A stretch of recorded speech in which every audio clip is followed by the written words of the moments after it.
Hey, everybody. Welcome, welcome, welcome, welcome to a special edition of the Santita Jackson Show here on AM 950 Radio, the voice of progressive Minnesota. It's a joy to be with you today. Of course, go to Meet My Morning Stars on the Santita Jackson and Friends Facebook page. But please get on over to YouTube, the Santita Jackson Show. I know it's a special time that we're taping, but I'm in Washington for the Congressional Black Caucus weekend, and so I had to do what I could.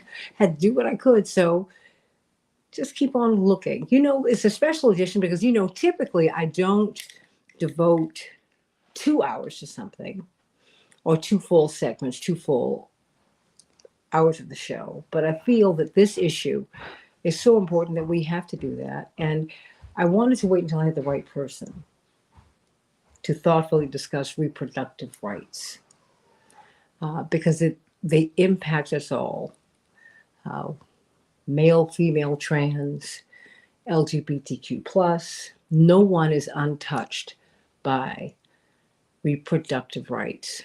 And there are a lot of myths, and there are different histories that intersect. And I have one of the world's leading health law experts. She has been all over the world. She has got her PhD, University of Wisconsin. Yes, she was even the president of the student government there. I think we were the first African American. That's right. That's she right. remembers these things. Bioethicist, lecturer at Harvard. Now she's at Georgetown's Law School, one of the founding legal scholars at the University of California at Irvine. You didn't think I remembered all of this. Well, that's just because you're an expert at what you do. Oh, she's so kind. But I saw a book that you had, and I've read everything that you have, and now I'm almost done with this about policing the womb and the criminalization of motherhood. I want us to go back because we need to talk about what reproductive rights are and why the Roe v. Wade decision was so impactful a half a century ago, and why the gutting of it, if you will, and I do choose my words carefully, why it's so impactful today and so devastating. In so many ways. Well, the first is that it's wonderful to be with you and to your listening and viewing audiences. Thank you so much. Oh, you're gonna make me cry. So it's wonderful to be together because we've been together and doing shows 25 years ago, doing shows. And so you this produced my show. Well, I'd gotten very ill. And if I say this, I might cry. And I was very worried about a nationally syndicated show that we've had ongoing. And I said, I've got to do my work. You said, get out of here. Go take care of your health. I'll take care of your show. Now, mind you, she's a fully tenured law professor at DePaul. And she's this in-demand health law expert all over the world. She said, no, I've got this. Just go. That's the kind of friend she is. Well, it was such an important show for so many different reasons. And I'm actually thinking of other iterations about the show around women being appointed to the judiciary, an episode that we did with your show around the 2008, 9, 10, something like that. It was really, really quite profound too, just thinking about Joe Biden having nominated and getting confirmed the first Black woman to the United States Supreme Court, but having that conversation more than a decade, 15 years before that on your show. Absolutely. About why not then. But I digress. Well, but no. But is it really okay, audience? Well, it's not it's not a digression. But then let's talk about Roe, and then I think the audience will see how it's not a digression. Yeah, thank you. So much of the rhetoric after Dobbs was this sense that it had been a 50-year Republican campaign to create what became the Dobbs decision. And as I would say in a number of shows, that's not accurate. Roe v. Wade was a 7-2 opinion. 5 of those 7 justices were Republican appointed. Justice Blackmun, who authored the opinion in Roe, was put on the court by Richard Nixon. No one would say that he was a bleeding heart liberal. George H.W. Bush 1 president, his father, Prescott Bush, was the treasurer of Planned Parenthood. So what one would look at and say that, yes, this Republican Party as we see it today, But this Republican Party, as we see it today, is not the Republican Party that existed at the time of 1973. These were the Rockefeller Republicans. They were very different. Very Well, different. these were Republicans who consistently voted overwhelmingly for the reauthorization of the Voting Rights Act. That's right. That's right. Right? I mean, the difference between the Dems and the Republicans were not that far. Now, there were extremists within the party, and you can find some of the extremists even within the Democratic Party who had values that were not of the Constitution, civil liberties, civil rights. And it's an important nuance, because if we understand that nuance, then we can understand that there are other factors going on, the kind of Project 2025 factors going on, the fact that the Republican Party shifted dramatically under the Tea Party that rose to power in 2020, unseating many of those Rockefeller Republicans, both at the state level and then ultimately in Congress. And so, Boehner famously said just a couple of years after he was out that he would not be able to win again, that it was a shift. And you think about Boehner was not a person who was a kind of left to the center Republican at all. And Boehner had a lot to say about this new wave. And so in understanding Roe in 1973, well, it comes out of a more nuanced sense also about women and their role in society. I mean, before that, about 7 years before that, you have Dr. King receiving an award from Planned Parenthood, basically their Humanitarian of the Year award. It's Coretta Scott King, his wife, who that evening says that it was one of the proudest nights of her life to be a woman and to deliver the speech that Dr. King wrote. And I think it's a perfect place to begin in this conversation, because what was it that not only women were experiencing, seeing, but what was it that men of consciousness were seeing, like Dr. King? And Dr. King in this speech, it's a riveting speech. He talked about economics, how it was unjust for a woman who came from an agrarian economy where having 10 kids was not unusual to migrate and move into the cities and have 10 kids in a one-bedroom tenement. He said that was cruel. He said it was cruel for the children and cruel for the families, cruel for these women.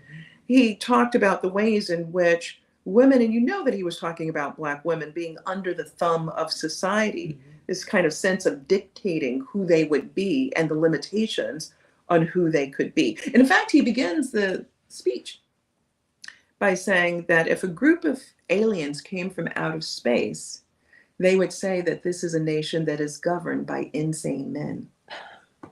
He did say that.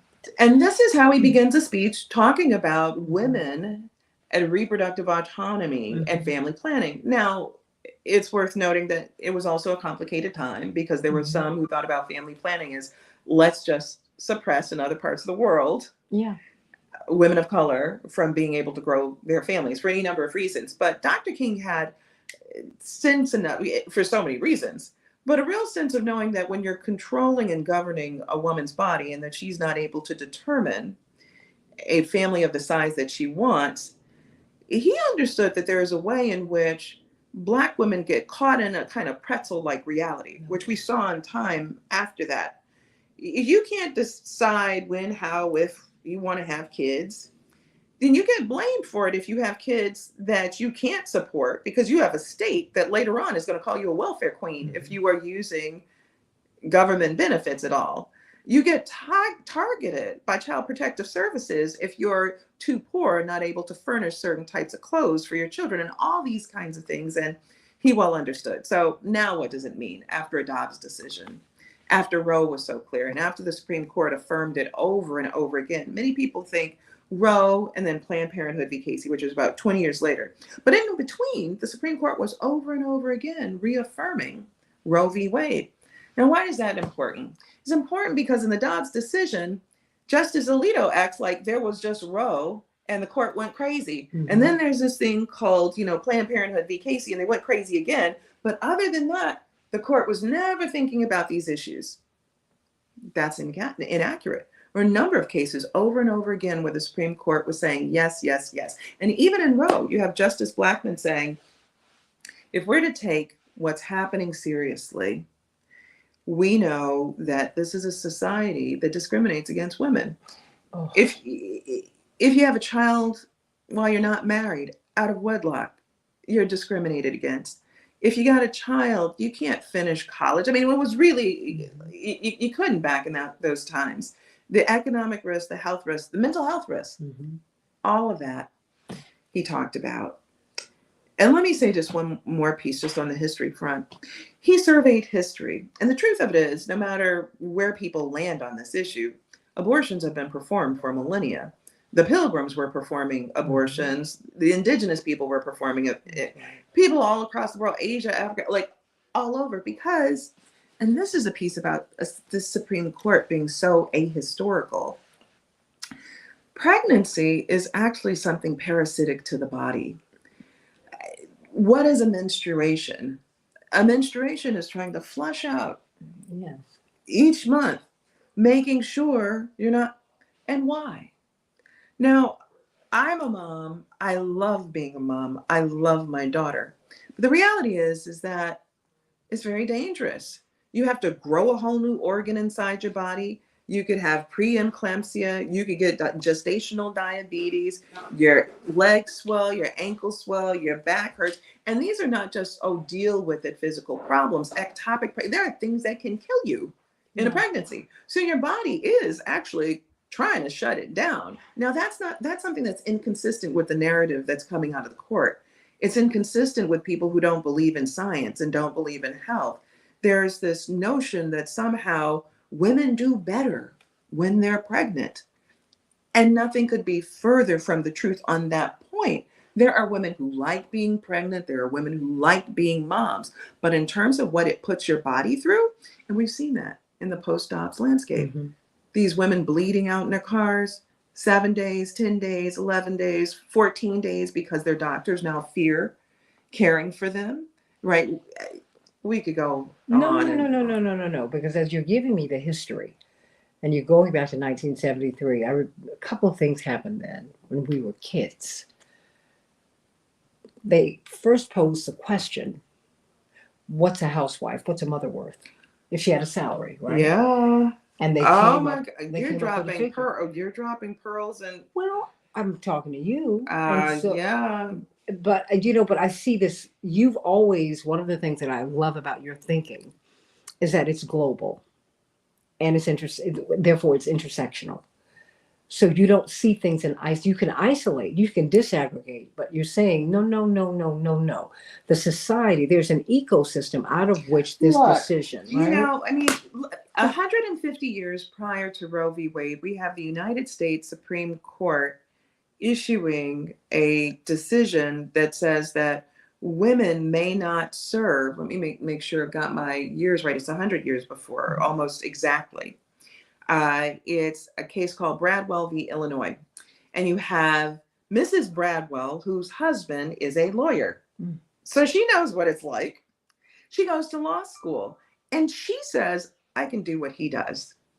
And we know there's so many women who over time have done what their husbands do, and their husbands' names have been signed to it. So Mrs. Bradwell said, well, you know, this is after the Reconstruction Amendments. This is after the 13th Amendment, 14th Amendment. And Mrs. Bradwell says, well, if we're equal in society, as the 14th Amendment says we're equal, I should get to become a lawyer. I know what he does. I see what he does. I've gone to law school. I want to become a lawyer.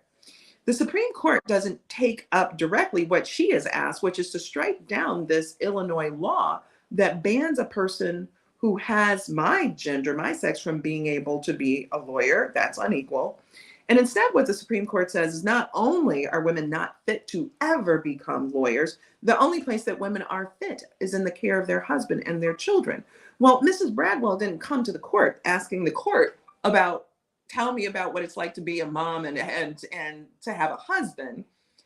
She came seeking something else, but that's what the court gave to her. And at the time, and for a century more, we had state Supreme Courts affirming marital rape, which was legal in the United States. And in fact, cases that really just are punches to the gut, that make you feel awful, that make you think, like, seriously, this went before a court of law. I'm talking about cases where not only are they not even in the same house anymore, they've separated. She's filed for divorce. She has cases that she's tried to bring for domestic violence, and now she's been gang raped by him and his buddies. And you have courts then where she has gone forward and saying, please, I want dignity. This is unjust. And you have United States Supreme Courts saying, well, we're sorry. We're sorry. There's no distinction between a husband and a wife. A wife is subsumed in her husband's identity. There is no such thing as marital rape. And here I'm not talking about the 1910s, Santita. I'm not talking about the 1920s, not the 1930s, not the 1940s. Let me just fast forward this to the 1980s, that we still had cases like that, cases of husbands drugging their wives and raping them and recording it. And still, there's no such thing as marital rape. What? But to give you an even deeper sense of what that means in the society that we have inherited, and note, Justice Alito in the Dobbs decision is citing to the lawyers who wrote treatises saying, yeah, there's no such thing as marital rape. We have cases of state Supreme Courts saying that daughters may not sue their fathers because it would be disruptive of family harmony after fathers have come forward and say, yep, you caught me. I raped my daughter. I was serially raping my daughter, and I guess she got to a police station someplace, and I guess she got to a lawyer someplace, and now she's suing to recover. And consistently in U.S. courts, you have justices who say it would be disruptive of how we understand families and how we understand family harmony to allow her to go forward with this lawsuit. What's disruptive? Exactly, what's disruptive, except the sense that men are above the law when it comes to women's bodies, to girls' bodies, that there are no limits whatsoever, and that we don't see limits within American law.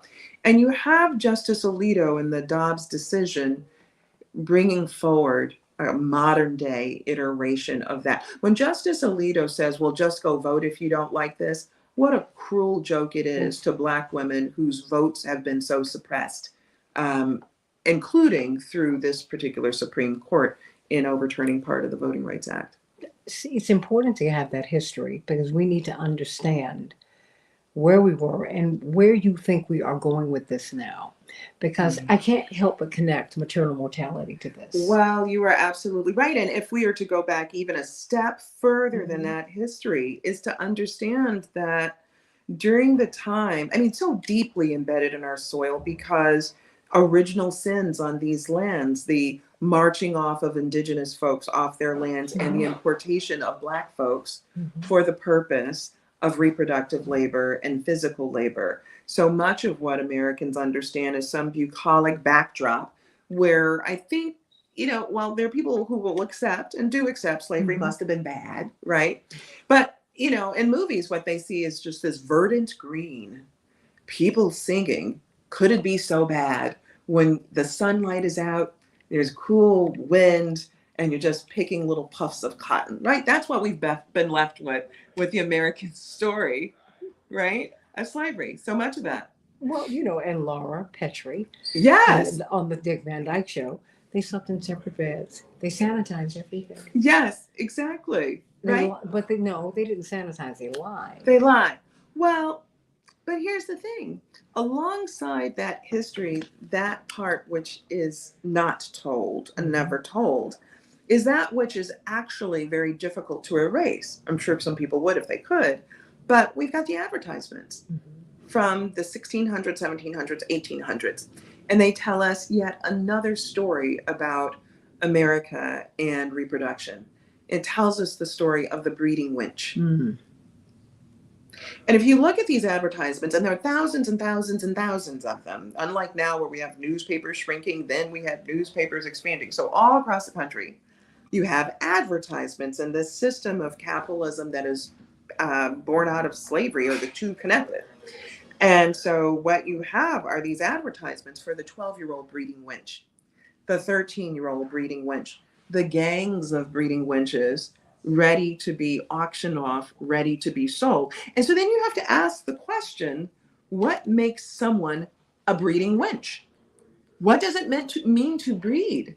And what does it mean to make you a winch? And so we see baked into the capitalism of how we did things, right? It's like, and imagine being in a situation where you're drinking your morning coffee and this is what you read every morning. In the evening, as you're working through whatever you're working through, as you're looking at the newspaper, imagine sitting with that every day.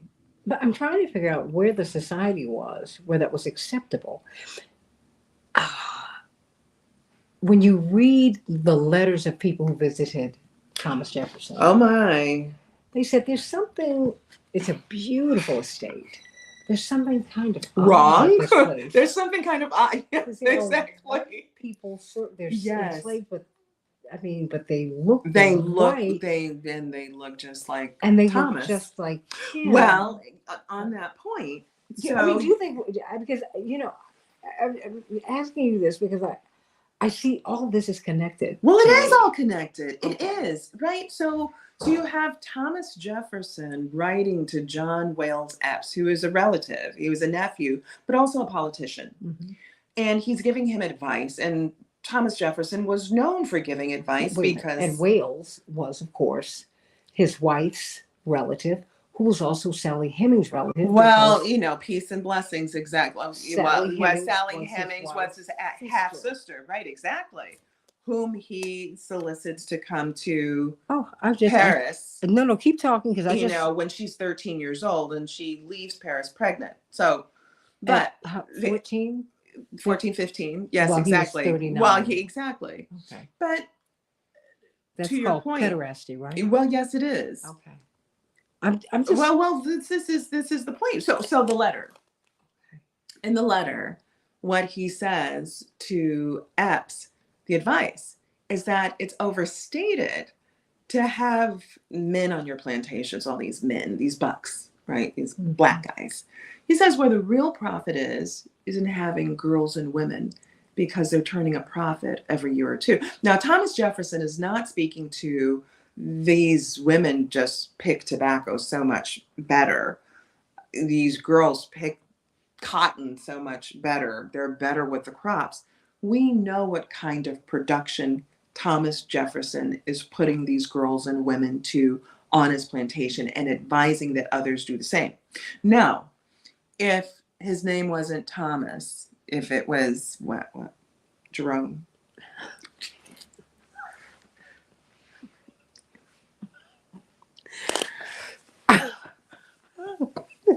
And we found an archive. his name. Okay. Okay, well, what? Okay. Jerome. Okay, Leroy. Tyrone, Pookie. Pookie, Ray, and them. And them. And them. So if that had been the case, there would be a different way of recording that. Yeah. It would be in modern parlance, we would call it sex trafficking, or some people might even call it something else, right? No, sex trafficking, I think that helps us. That helps us to understand that was a very real part of the slave trade, which is why I think, and we'll get into this also in the next I mean, you hour, could also call it pimping. That's what I'm saying. Sex trafficking is a very, it is the very educated version of saying. But you know, No, but imagine if someone were to it say, "This is what I collect," because notice that this is manipulation, right? We know that it's more than and grooming. This is what he did with Sally, right? I mean, it's all of those things, and we know that these are powerless people. So here is someone advising someone, "This is how I do it. This is how I make the money that runs Monticello. This is what gives me the most beautiful carriages. This is what gives me the most beautiful windows." He loved windows. "This is what allows me to be able to entertain the heads of states and other people, the celebrities of that time. And this is what that does for him." And I'm just saying, if that were Leroy, Tyrone, or Ray and them, right, who says, "This is how I use girls and women in order to furnish." Well, the pimp in our society is Pookie and Fluky. Yes. And Ray JoJo. And the baby daddy is the black Yes, father, exactly. although the CDC said he's the most involved father, but the baby daddy really is, that came out of slavery. It comes out of slavery. You You may recall a few years ago, the New York Times, along with 23andMe and a group of sociologists and anthropologists around the world, tested Black people's DNA, Black Americans' DNA, and those from the Caribbean and whatnot. And they were astonished by things that were not so astonishing to Black people. They were astonished by the level of white male DNA found in Black Americans. Stunning. New York Times, wow. 23andMe, We can't believe wow. it. We can't believe it. When in fact, these were stories that our grandmothers, great grandmothers had passed on. This was part of what was their hard rock American experience, intergenerationally, intersectionally. That we know when Sojourner Truth calls out "Ain't I a Woman," and people gravitate to the part of the speech where it's about the failure to open carriage doors for Black women and whatnot. That's the part that people hold on to. But this very telling piece that's at the start of the speech, and it's been debated, but the point, even if it's a little bit of poetic license, is she says, "And I bore 13 children and had nearly each one snatched from my arms, and nobody heard my cry but God. Ain't I a woman?"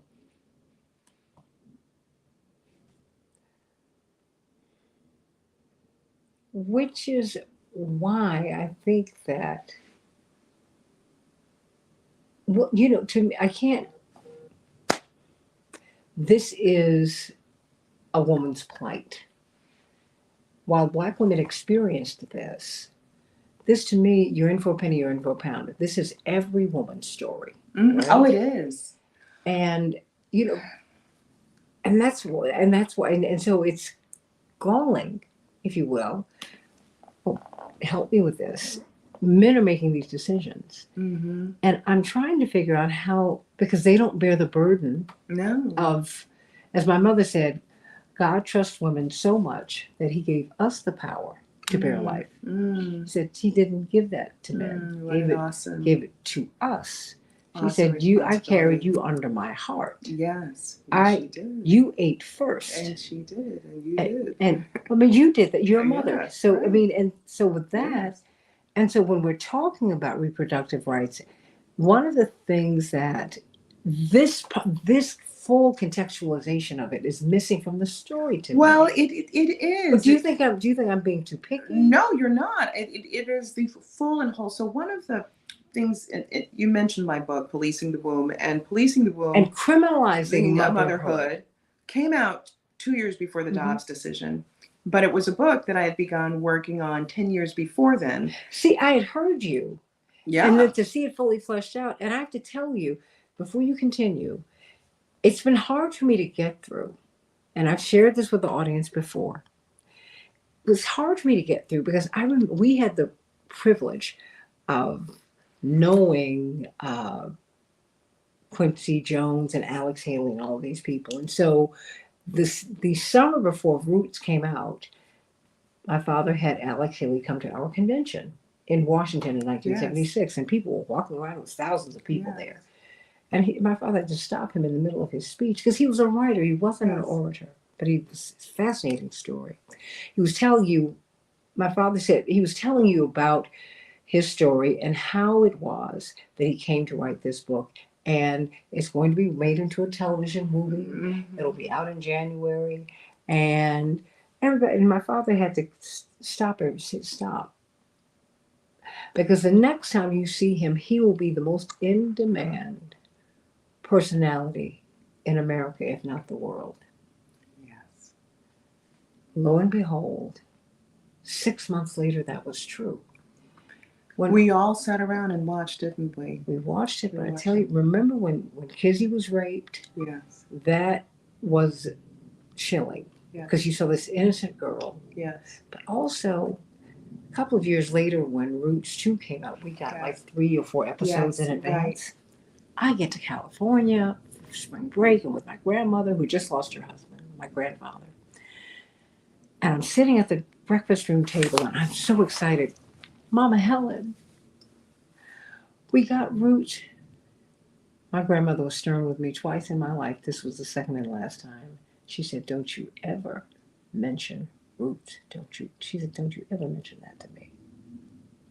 don't ever want you to hear that. Don't you dare. She said, do you know why we look as we do? Do you think I want to think about that? Don't you ever. But then my uncle's mother-in-law, who was blonde, a natural blonde, not like me, blue eyes, they went into this thing. And you could hear and feel the pain and the anger. And Well, so, and see, and and to me, that's all part of this it discussion. is. And here's the Don't you thing. think? Well, we have so many different chapters in this discussion, and we have a nation that has been stuck in preschool in the telling of its history, right? Can't graduate into kindergarten. Can't. And here, I realize that for some that may be very difficult to hear because they might say, well, look, I know the Rosa Parks story. But they And don't I really know her believe, story. and they don't. And they, and it's like I marched with Black Lives, but the thing is, it's not an individual criticism. Mm-hmm. It is a matter of collectively what we've been denied. If I were to ask any of your listeners and your viewers, and you have very smart listeners and viewers who are just, they're very sincere. They care a lot. They want to learn a lot. You probably have some who listen to just kind of like, let's see what's being said. But the truth of it is that if we were to ask them, name us 5 abolitionists who are not Black, name us 5 white ones. Folks, you're like, huh, like modern abolitionists? Like, no. Name us some abolitionists from the 1830s, 1840s, 1850s. Oh, no. Struggle, right? And you say, well, give me some Confederates. Lee, like people be ready to name. Yeah. So what does that say about a society where we have a greater sense of who Confederates were, and in a way that's laudatory, than the people who won the Civil War? Yeah. The people who brought us the Freedom Amendments, the new Constitution. What does that say about the enterprise that we've all been a part of, that we've all been sucked into, that is denied us things that we should know? We should very well know who the abolitionists were because these were members of Congress. These were people who won the Civil War. These are people whose printing presses were blown up. These are people whose churches were blown up. These are people whose houses were set afire because they consistently said, we have a constitution that is inconsistent with what is happening in this country. And then when the secession documents began being formed by South Carolina and the other southern states saying, we don't want a Lincoln, we don't want this thing called equality, you all are trying to take away our property. And this is where we have to stand you down. We are a country that doesn't understand that there are monuments where legislature in New York, families in New York, gave lots of money so that there are statues and other things, monuments, in Virginia honoring the fallen from New York and New Jersey because so many died. Yeah. Anyway, it's these chapters as part of our history are also important. It's why the 13th Amendment reads, which is the first of the new, Constitution. It abolishes slavery, but it also abolishes involuntary servitude. Well, what's the other involuntary servitude that's taking place? What is this other thing? Well, it's the involuntary servitude that Thomas Jefferson is subjecting girls and women to. It's the involuntary servitude that all of these girls. Santita, as you and I know, you've read the letters. I've read the letters. There are letters being written by people who are visiting from Europe to the South, from other parts of the United States to the South, Pennsylvania, New York, after they've given up slavery. They were involved in slavery too, but after they give it up, and they're visiting South, and they are recording stories of little Black girls committing suicide. Because these little girls have already experienced the touch of American slavery that makes them a breeding wench, or they know it's about to come. And it's a gut punch. It's one of the cruelest kinds of jokes on all of us, that none of this we understand. An 8-year-old jumping from the top of a barn. Why? But that's what I cannot disaggregate those stories from the reproductive. And this is the point, because That's why I Black wanted women you to walk for through. so much of this history and this time, and so now get up to where we are Well, now. no, but hold on. Yes. What do Black women bring to this discussion? Because we don't see us prominently look, featured in it. So what Black women are bringing to this story is, we haven't even gotten to the midwives. We haven't even gotten to Marion Sims and the experimentation on Black women's bodies, keeping Black women shackled and chained in the shed out back of his home, waking up in the middle of the night saying he's had an epiphany about how to cut into a Black woman's uterus and her abdomen. Yes, that's painkillers. Yeah, no painkiller, no anesthesia, right? And who becomes known as the father of gynecology, right? Celebrated. And what's interesting is we only know about this from his autobiography. And in his autobiography, he lays it out explicitly. Epiphany in the middle of the night. I go to Lucian and Archer. No anesthesia, because I don't believe Black women and girls feel pain. And I just began taking my knives and going into their bodies. And it is from that narrative, his own words, that he then becomes lauded. Like, this is brilliant. Look what you've done to these Black women. This is just brilliant in the search, in the quest for research and the quest of knowledge. Is this why you do the work that you do? Well, you know, in part because I'm curious, and when there is a story to be told, a narrative to be told, when we've gotten it wrong, when it deserves greater attention, greater digging. You know, Santita, I wouldn't have written Policing the Womb and all of the other the articles in between that focus on this. I wrote a Black right? Like, you know, I wrote a piece called Prosecuting the Womb that led up to Policing, but that was published 2006, 5, or right? Like, all of this. Have there been other people to do it? At the time in which I began this work, I was really hopeful that the people who identified themselves as feminists working on reproductive rights would be noticing Black women, and Black women being shackled and chained and dragged out of hospitals in the early 2000s, late 1990s. I was hopeful that people who are criminal justice warriors would have said, I see these women giving birth in prison toilets and concrete floors while Roe v. Wade is still the law of the land. What are prosecutors doing? What are police doing? What are nurses and doctors doing when they're asking patients for the same kinds of questions we all get? Tell me about your social history. Have you had a drink? Have you had a drink? Like, people believe that that's staying between them and their doctors.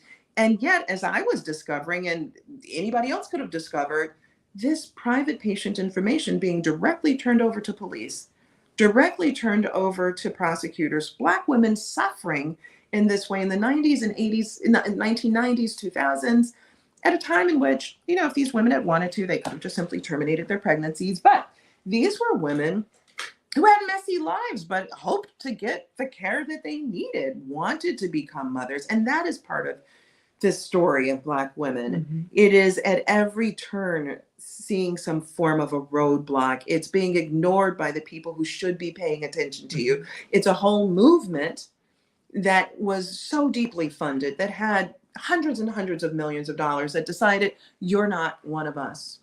We understand that you've got some reproductive issue. Now you're in jail. Yes, you were shackled while giving birth. All of this, but you're not our woman. You're not talking about abortion. You're talking about being pregnant and wanting to have a healthy pregnant, but you're poor. Because let's be clear, for any that might now say, well, wait, Professor Goodwin, wait, you know, she took a drug and isn't that different? Well, I would tell your audience, what we know is that over the last 50 years, the wealthier you are, the more educated you are, and white, the more likely that during your pregnancy, you have been offered and taking a cocktail of prescription medications. And I'm not talking about baby Tylenol. I'm talking about Oxycontin, Demerol, and all of this. So while you have Black women being dragged out in shackles and chained because they said, yes, I smoked marijuana during my pregnancy. Yes, I had crack during my pregnancy. Or yes, I had. It turns out right over here, there's a way in which wealth describes it differently, because wealth describes it as, these are prescription medications. These are prescribed by my doctor. And none of this should be blaming any of these women, but it does say that during pregnancy, there, at that time, now it's cruelty that everybody experiences, but there was some sense that over there, that's acceptable. For her, when she has a pain in her back, when she has migraines, when her feet are swelling, when she can't feel that she can stand up, let's treat that. And let's treat her with dignity. Let's take care of all of that for her. On the other hand, and this is the point that you're making that weaves throughout history, if she happened to be poor, she happened to be Black, we don't have time for you to have a headache. We don't have time for you to have a backache. We don't care about your foot pain. We don't care that you can't stand on your feet. And we don't care that this pregnancy is the result of rape. We are surveilling you. We are watching you, and don't let us catch you.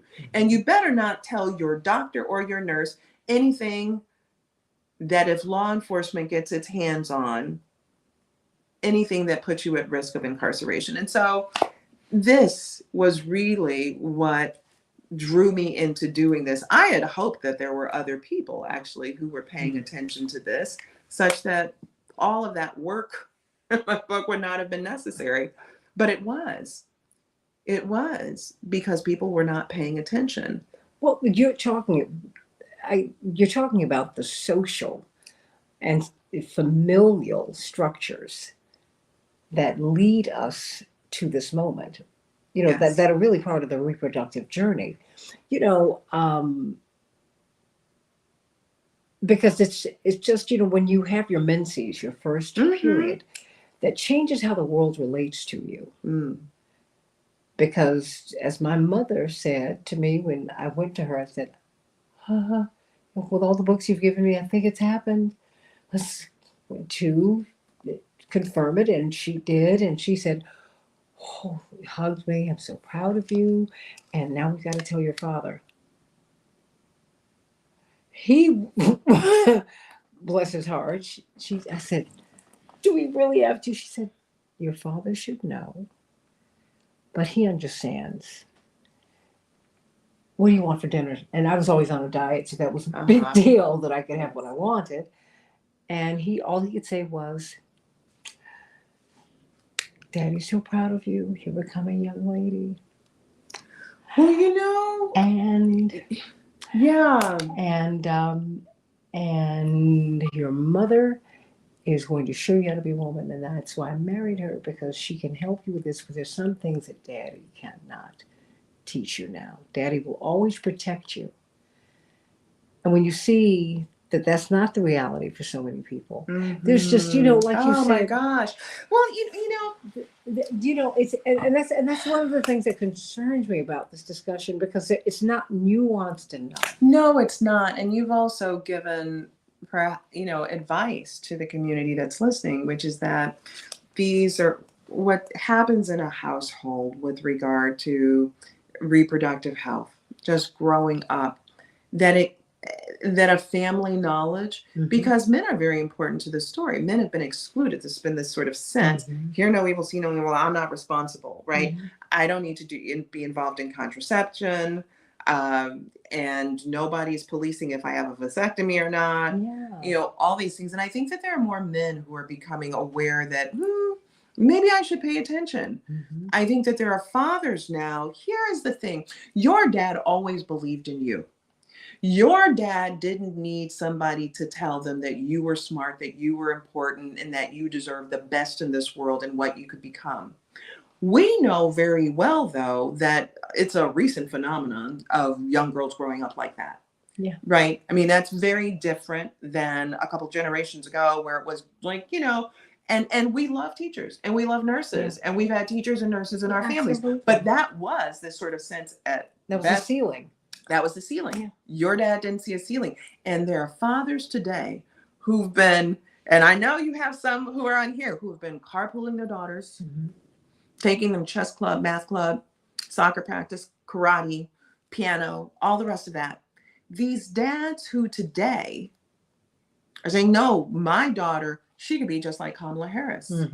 My daughter could be in the corner office. My daughter deserves those opportunities. And those dads are also paying attention to this moment. Yes, they are. Those dads are saying, no, you mean to tell me that if my daughter's walking home from school and someone snatches her into the white van, that her life should be over? You mean to tell me that someone in the legislature can decide that that's the last day that my daughter gets to be a little girl, right? Or you're telling me that if something happens to my daughter at 9 years old, that at 10 years old, she goes into the 5th grade as a mother? Are you serious? And there are dads that are saying, hell no. Well, I mean, J.D. Vance. Well, I mean, no, I mean, no, really, but no exceptions. And I said, I feel like I've gone back 100 years. Well, maybe not that far. No, Yeah, because yes, that's, well, you know, it Rosa is, Parks right, well, was yes, right. famous because she investigated Exactly. the sex trafficking That's and right. the rapes of That's black women right. that went unprosecuted. Right? Unprosecuted, leaving church, being raped on the side of the road by gangs of white guys in Kentucky, right? A practice known there as cutting the chocolate cake. That you're not a man, not a white guy. You haven't reached adulthood as a white man unless you've cut the chocolate cake. Well, how do you cut the chocolate cake, right? And this is the point, understanding this moment and what it's meant. In many ways, the alarm bell that Black women have been ringing since ever landing, Yes. in South Carolina, or being auctioned off of on Wall Street, right? The second largest slave auction house in the nation. Absolutely. On Wall Street. And Black women get this, and they get it in myriad ways now, including with regard to maternal mortality, as you mentioned. The highest rates in all of the global north, industrialized world, however we want to call those nations of wealth collectively. The United States has the highest rate of maternal mortality and morbidity. We rank around 55th in the world. Unbelievable. It is. But is it really? No. Yes and no, right? It is a nation that can land people on the moon now, whether it can get them back in a timely manner from You mean the 8 moon. days to 8 months? Oh, Well, okay. right? Thank you. But a nation with such prowess. Wait a and minute, you guys. legacy, I took a hit last week. People were like, "Oh, this is not funny." I'm like, I wasn't laughing. No, she wasn't laughing. I wasn't laughing. I just She want you to know, wasn't. I'm looking at people. They expected to be there 8 days, everybody. And this corporation, Boeing, is one of the most subsidized corporations in the United States. I don't want to get off into that, but they are a very wealthy corporation on your tax dollars. And now I'm scared to catch a flight made by them because the windows might blow out in the sky. And then you have a spaceship that can't, they're lost in space. Michelle. That was a show when You we remember grew up. we were Yeah, kids. exactly. Lost in space. Yeah, right. Yes, Okay. you're right. No, that is true. Right. They're kidding. Yes. Oh well, no. I know I'm going to get home. Wait. And we want them to get home. I do, but you're losing bone density. Your cardiovascular system. We want them to get home. Oh, okay. I mean, home. And I know this might sound. We're not taking the long way home. There's so many pieces here, and she's so brilliant. I love learning from her, from Dr. Michelle Goodwin, who's now at Georgetown University. And every time these universities all over the world call you because they want to establish health law practices and departments, this is now a field where people need training.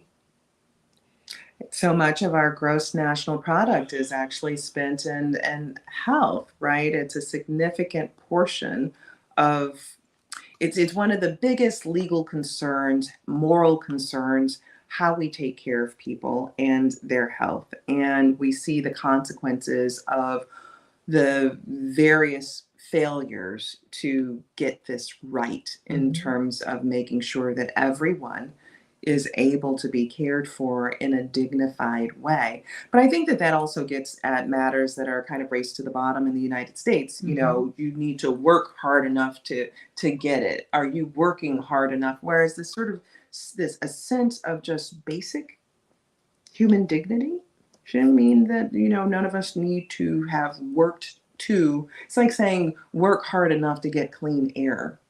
Have you worked hard enough for the water that comes out of your tap to be clean? Well, do you deserve it, right? Do you deserve it? Right? It's something that we really need to examine within the culture of who we are, this notion of what is deserved and who deserves it. Because whoever deserved to have the lands that natives people had lived on for millennia? Unbelievable. Unbelievable. So in this, looking at, how are Black women tracking these issues, how have they tracked these issues over time, they've been a kind of euphemistic football within the expression of reproductive matters in the United States, put to task to, in the most cruel and unusual types of ways. Um, a case, Plessy v. Ferguson, which brought us to separate but equal laws in the United States, cutting off Reconstruction. So the case is famous, it's taught in law schools, but it's taught incompletely. The case is taught as Louisiana wants to segregate and bring in this new system, post this new constitution that puts Black people in its place. So separate train cars, white train cars, Black train cars. What's missed out of the teaching of this is that there's an exception in the law. And the exception happens to be if you are nursing white babies.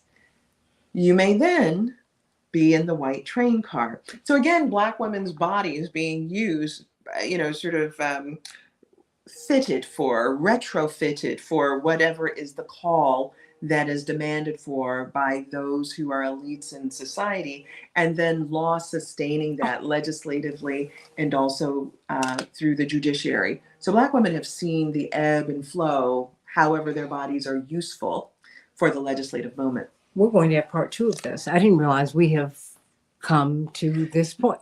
We're going to part 2, everybody. You don't want to miss this. We're talking with Dr. Michelle Goodwin. I want you to get her book, Policing the Womb. And she is using these terms judiciously because our wombs are being policed. And you know what happens when we encounter the police? Oftentimes it's not a good end. But we need to talk about this because we're bringing some different experiences to this discussion that no one's really discussing. And we deserve better. We deserve more. We do. Part 2. Everybody switch on over to the Santita Jackson Show YouTube channel. Back in just a minute.